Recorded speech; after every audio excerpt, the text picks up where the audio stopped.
Well, thanks. Glad to be able to visit. Let me speak very briefly, which will be rare for a senator to do. I don't come from a political background. I was 22 years in ministry, working with middle school, high school, and college-age students before I came to Congress. This is what my wife calls life's greatest interruption for us, something that we did not anticipate at any point, but really felt called to do it.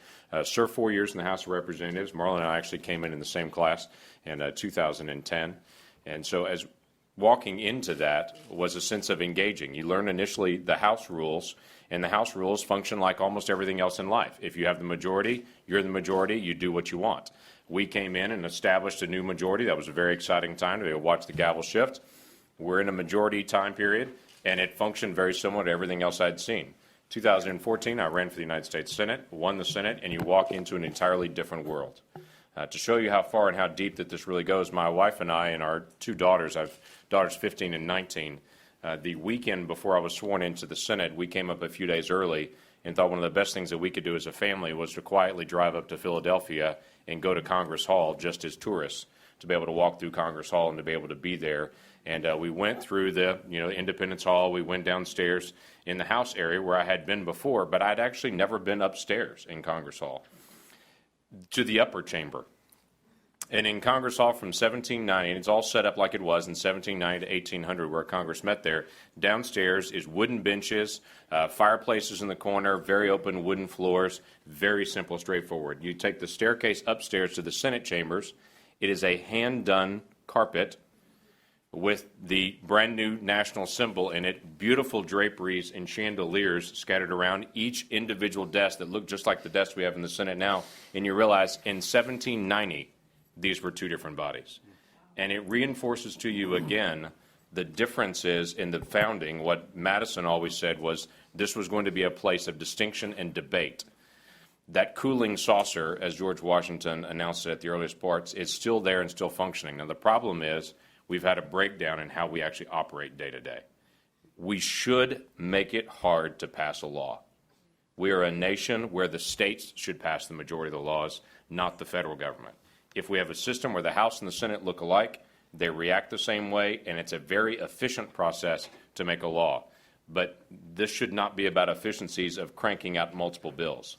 This should be about debate and deliberation, and the founders actually set up a body where the two do not think alike, and you hammer on each other, and whatever is left at the end of that actually comes out. And it's hopefully a good statute, though we all know some very obvious examples of bad statutes coming out.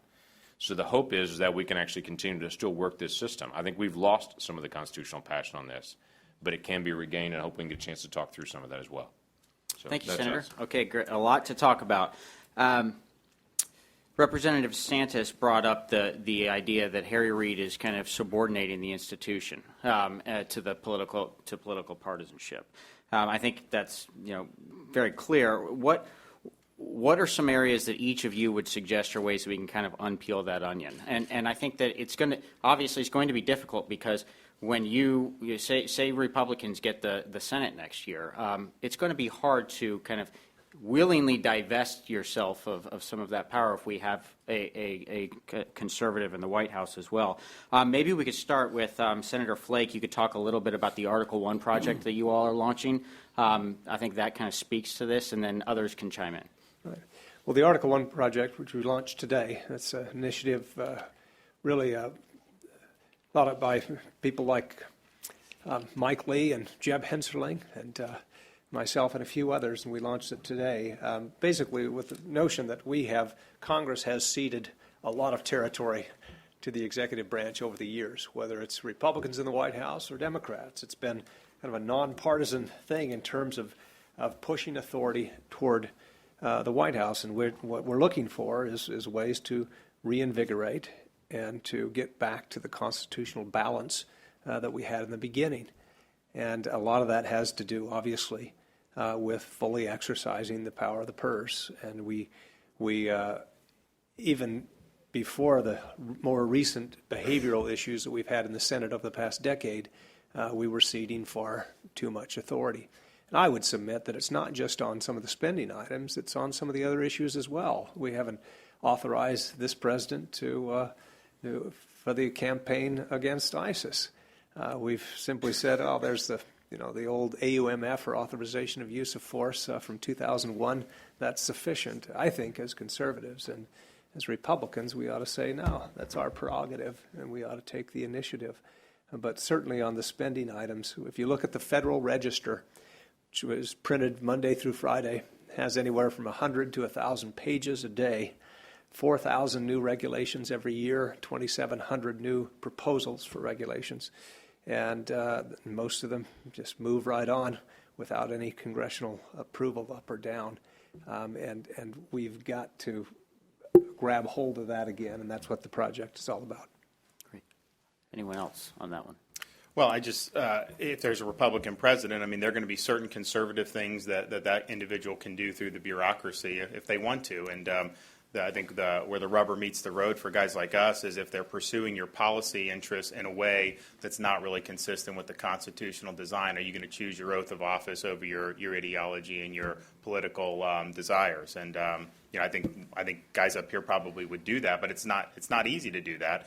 And it's also hard to say, well, wait a minute. Obama just does executive actions. Why should we operate under different rules? And so, once you start going back and forth with that, it becomes very difficult to put the horse back in the barn. But I think the power of the purse, obviously, but then just the way Congress legislates. I mean, we give these guys power to do all this. Very rare. I mean, we're not really making these determinations about what the law should say. We're saying we think this is important. Now you figure it out, bureaucracy. Well, you're inviting them to expand their power. And so that's been the fault of Congress. If you look at how a lot of this stuff is even done through a lot of the committees, a lot of these bills are pre-cooked to have their outcome determined. There's not really a robust debate. A lot of the chairmen will not want to have an open process, even though technically you can do that. By the time it gets to the House floor, we'll see how open the process is going forward. I think it's been better under Paul, and I think he's committed to doing that. But there'll be times when if you have an open process, things can get a little bit off the course you want it to go. And so are you going to let us go ahead and do that? But if you're actually legislating, it takes a lot more work, and you have to make many more determinations. And so the citizens should know if we pass a bill what that means for them. Instead, it's like they pass a bill, then you got to wait for all these regulations to come out. And then even bills that have been on the books for decades, all of a sudden, just new policies, all of a sudden will emanate. And there's no accountability for that type of government. So we have to do it, but there may be times when the president of our own party is going in a direction, and we got to put the brakes on it. I would say that, personnel does equal policy and process. It depends on who is in leadership that allows for a process. As Senator Flake mentioned, taking amendments to the floor and actually having a debate on them. And we've seen since the 2010 class came in, we had an open process right at the beginning on one of the first budget bills, but after that it started to become much more limited. And that's where the Freedom Caucus really kind of grew out of, a frustration that here, 434 of us, besides the Speaker of the House, come to Washington, D.C., leave families at home and come to do the work. And oftentimes, once we get to Washington, find out here's the bill that was negotiated over the weekend. You have a couple of days to vote on it, and we've been pretty much excluded from the process. I don't believe that's what the founders wanted at all. They wanted debate. They wanted discussion. They wanted that argument. That's where we were going to get a better result. And unfortunately, and I think that's why Congress is weaker today than it has been for a long time, is because of the failure of that. Leaving it to, well, for example, Dodd-Frank, when it was passed back in 2009, we left thousands of unwritten rules to the fourth branch of government to let the bureaucracies, to let the experts make these rules. And look at the mess that we have today. I mean, the burdensome regulations on our economy today are suffocating the economy. CBO just came out and said that our economy in the fourth quarter grew at about 0.7%.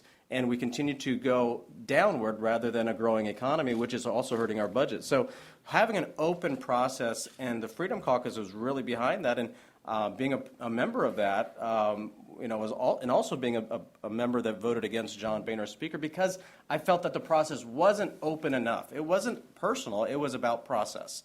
And if we don't open it up, and I hope that Speaker Ryan is willing to move to an open process, you'll have people bringing amendments to the floor. There's times you hate to vote on particular amendments. You just hate it. How are you going to go back home and answer? But that's what we're here for, to cast votes on very tough issues. Mm-hmm. Let me run just a couple of things on this, very specific. You've had two issues here. It's not just Article 1 power, but it's also getting power back to the people, to the voice.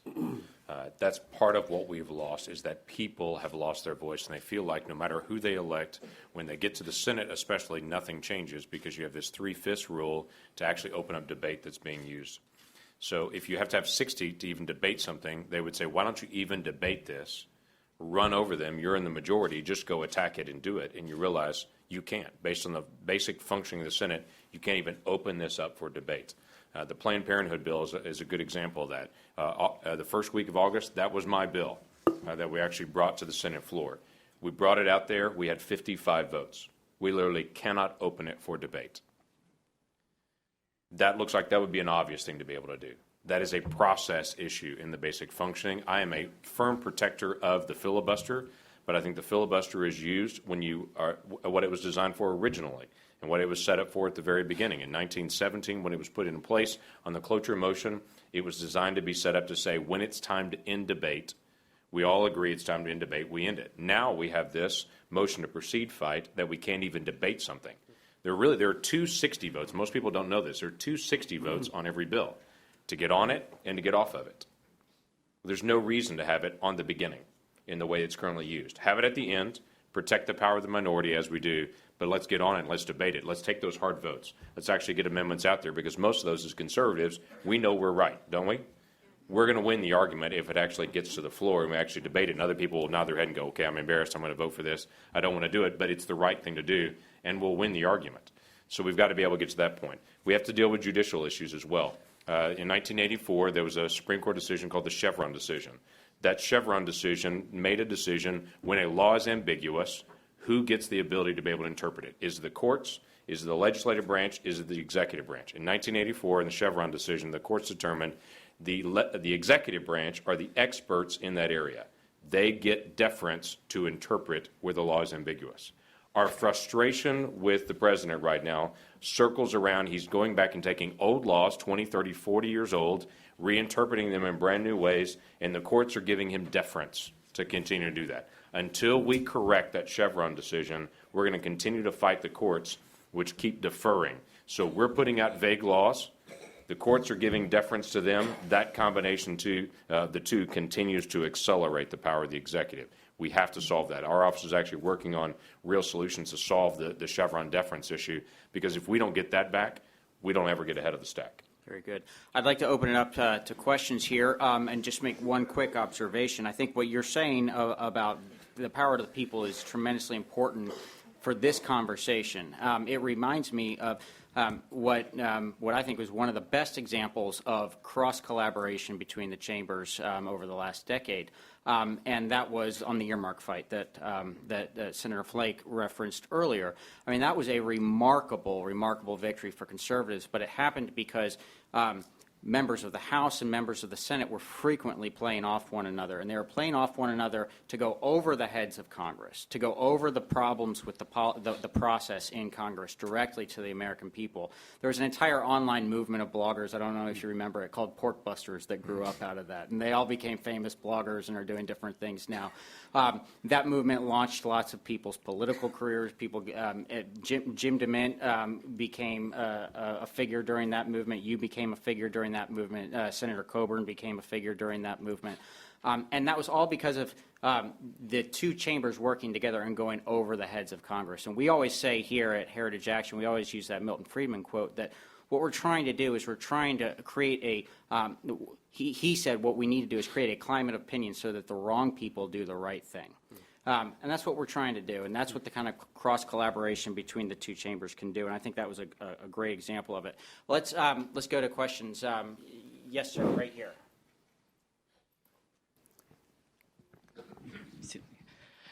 My name is M.D. Korim. I am from Maryland. My question, when U.S. Constitution is enacted, then it was Republican Constitution. Economy was also capitalism. But by the time of Constitution turns to democratic, but economy does not go to transfer to democracy. So there is a contradiction, and government overexercise for to provide democratic economic rights. How you will reconcile? Make the economy democratic or make the constitution Republican? The economy? I mean, I think your question is centering around capitalism and a republic versus. Now, U.S. Constitution is democratic. Right. But economy is capitalism. Right. Capitalism means unequal rights. Democracy means equal rights. Understood. There is a contradiction. Any perspectives on that? I'm ready to stick with it. I Yeah. think I'll stick with capitalism. I'm not sure of what inconsistencies there are, but Well, I mean, I think that I think that the question is around the idea of a republic versus a democracy. Well, and our founders wanting a republic, and capitalism functions in a republic where you have a certain kind of citizenry. It really circles around, and not to use a heritage term here, it really circles around opportunity for all. Right. The ability for everyone to engage in every part of the economy and each person to also engage in political life. We are not a democracy in that all voices or take all votes. We don't do a broad, we have a representative republic, but each person is involved in that one as well. That goes back to my statement as well. If the voices are cut out based on the executive branch deciding they're going to run over everybody in a regulatory scheme, the elected officials that are supposed to speak for the people in their states are cut out, and we lose that. Mm-hmm. So it's opportunity to rise and opportunity for all is the key. Over here. Yes, sir. This is addressed both to Senator Lankford and Senator Frank. In light of all of the conservative reforms that you're talking about, how can you possibly continue to support filibusters before, during, or after when you know, to a provable fact, you will never get any major conservative reform legislation through the Senate if you allow the Democrats to filibuster something? Only if it's 51 votes will you ever get tax reform, entitlement reform, reforming the bureaucracy, which I think is most important. You need to change the civil service laws so that bureaucrats, career bureaucrats, can be fired very easily. Sure. None of this will ever happen as long as anything other than a simple majority of the Senate can decide to take up legislation or after some reasonable period end debate with 51 votes, not 60. You want to start on that, Jeff? I'll just say, George Will had a good column a while ago where he detailed, and I hadn't seen somebody do the research, but since World War II, Democrats have controlled both chambers in the White House for 22 years since that period. Republicans for only 6. We may have the good fortune to control the White House and both chambers this time, but it won't last long. It always changes. And I think, as frustrating as it is at times, for those of us who believe in limited government, we're protected more by a system that moves slowly than one that is more efficient. Take right-to-work laws, for example. Those, if we had not had the filibuster and were not able to protect right-to-work laws in states a few years ago, those would be gone. So, yes, it's tempting. It's frustrating to look at a situation like we have today, controlling both chambers and not being able to get things to the president's desk. But I fear worse the time that we aren't in control of either chamber or the White House and what would be done. But then all you have to do is win the next election and say, look at all the terrible things that they did. Put us in charge and we're going to repeal them. And with a simple majority, you can do just that. I don't buy that. I think sometimes when these things get in, they're very difficult to get rid of. And I think we found that with kind of the entitlements that we have that are very difficult to reform now. So let me say a couple things on that. One is you win the argument. There is some benefit to getting onto a bill, getting out to debate. You win the argument, and you win people over to your side. One of my favorite letters from Thomas Jefferson that's out there is a letter that he wrote in 1790 to a pastor that was considering running for Congress. And he had asked Thomas Jefferson to endorse him and to help him run for Congress. And Jefferson said he didn't know if he wanted to be able to do that, but he mentioned a couple of things in that letter. He said, you are the type of congressman that I would want because you understand that liberty is won by inches and that we'll have to move along, and that the way that we move good men to understand what is right for them is to be able to win the debate. There is a power in actually saying, well, if we win an election one time, we ram it down people's throats. The president has learned, though I don't think very well, what happened with Obamacare, that when he had the supermajority and he rammed Obamacare through, and then he has lost elections all over the country. I don't know what it's like in your state. The president's been the best recruiter for the Republican Party that we've ever seen, far better than Reagan was. People are changing their registration from Democrat to Republican under this president, and it's been a huge sweep because of that rapid change. There's a real benefit to our system as a nation to not have rapid changes every 2 years, but to have some level of consistency. But if we get on the bill and we can open up for debate, we can win the argument. I would just add to that. I mean, 95% of legislation is garbage. And at the end of the day, you need to be able to have some mechanism to slow that down. And so the filibuster is indeed important. But there is another thing that we haven't mentioned here on this. You're right that we are going to have to do some sweeping reforms in 2017 should we be so fortunate as to win the White House and the House and the Senate. And if we're in that position, we need to be prepared as a movement to use the budget reconciliation instructions to pass what we need to pass with 51 votes in the United States Senate. And so you can do that. The rules of the Senate are that you can do that once a year right now. And so you could do that. You can do two major pieces in in the first 2 years. That could be tax reform, could be repeal of Obamacare, things like that. And then you do have to go out and win the argument on the other things. I mean, the House right now is talking about a welfare reform bill. Let's go out and have the argument about whose policies on welfare reform are actually better for the American people, and have Harry Reid try to filibuster that. Let's do a school choice bill and have Harry Reid try to filibuster that. That's not a bad dynamic. It's a good dynamic to have them trying to hold that stuff up in the Senate, because it makes the argument that you need reinforcement troops in the next midterm election. I think that we have time for one more question. Right here. Whoever just said please, they sounded desperate.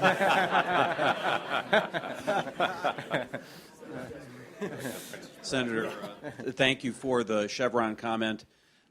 Swiss cheese legislation or vague legislation combined with Chevron deference is an Article 1 killer. And I would add to that, if you could comment, please, on benefit cost.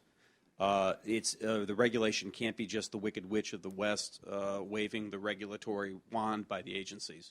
So I know this is final question. Let me make a comment on that, and then a quick final statement as well. One of the things that I've tried to work through is for the independent agencies to have the same requirement as the other executive agencies.